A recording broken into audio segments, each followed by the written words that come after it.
तो कभी नोटिस किया है कि तुम अब तुम नहीं रह गए हो। हाँ, मतलब तुम अब तुम नहीं रह गए हो, तुम्हारे थॉट्स अब तुम्हारे थॉट्स नहीं रह गए हैं, तुम्हारा माइंड अब तुम्हारा माइंड नहीं रह गया है। तुम्हारे खुद की सोचने की क्षमता, तुम्हारी खुद की सोचने की क्षमता नहीं रह गई है। लाइक तो रह क्या गया है? कुछ भी नहीं रह गया है। देखो, प्रॉब्लम ये नहीं है कि हम लोग कॉमेडी वीडियोस देखते हैं, हम लोग एंटरटेनिंग वीडियोस देखते हैं, हम लोग अच्छी चीज़ें नहीं देखते हैं और we are using social media. This is not the problem. क्योंकि आज की टेक्नोलॉजी में यही चीज़ें आ रही हैं, हमारी लाइफ में ये चीज़ें आ रही है, हमारी लाइफ में, हमारी जनरेशन में ये चीज़ें आ रही है, तो हम यूज़ करेंगे उसको। और पहले की जनरेशन में ये चीज़ें नहीं थी तो वो लोग नहीं यूज करते थे। द प्रॉब्लम इज दैट जब हम उस चीज़ को अपने लाइफ में कंज्यूम करने लगते हैं, हम अपने लाइफ में उतारने लगते हैं, तब जाके प्रॉब्लम शुरू होती है। देखो, जब हम जितने भी इन्फ्लुएंसर्स को देखते हैं ना, वो उनकी खुद की रियल पर्सनैलिटी नहीं रहती है। उनकी खुद की रियल लाइफ जो रहती है वो काफ़ी अलग रहती है वीडियोस और रील्स और शॉर्ट्स के बाहर अगर हम निकल के देखेंगे तो।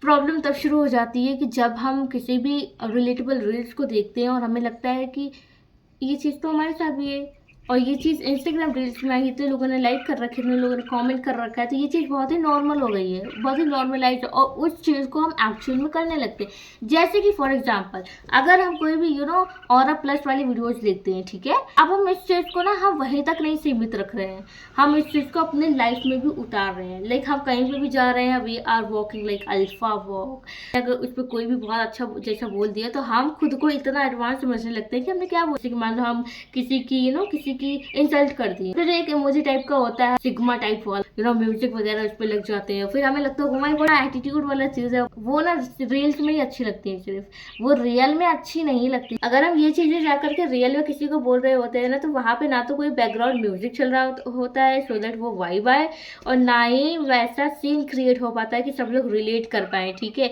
तो वहाँ पे ना आपको ऐसा लगता है कि हमारी जो है वो और यहाँ से यहाँ चली गई है, ऐसा इसका बिल्कुल अपोजिट होता है। हम अपने बहुत ही इल्यूजन में जी रहे होते हैं। हमें ये चीज़ देखनी है कि क्या ये चीज़ सही है, क्या ये चीज़ मैं सही कर रहा हूँ या कर रही हूँ। तुम्हें खुद की लाइफ को खुद ही एनालाइज करना है, कोई तुम्हारी लाइफ को एनालाइज करने नहीं आ रहा है। और स्पेशली अगर तुम एल्डर सिबलिंग हो तो भाई तुम्हें कोई भी एडवाइस देने नहीं आ रहा है, तुम्हें कोई भी सपोर्ट करने नहीं आ रहा एक्सेप्ट योर पेरेंट्स, है ना। क्योंकि एट द एंड ये तुम्हारे सिर्फ थॉट्स और तुम ही रह जाओगे, बाकी दुनिया आगे निकल जाएगी। खुद को एनालाइज करना शुरू करो, चीज़ों को एनालाइज करना शुरू करो, so that you will go ahead in your life. Thank you.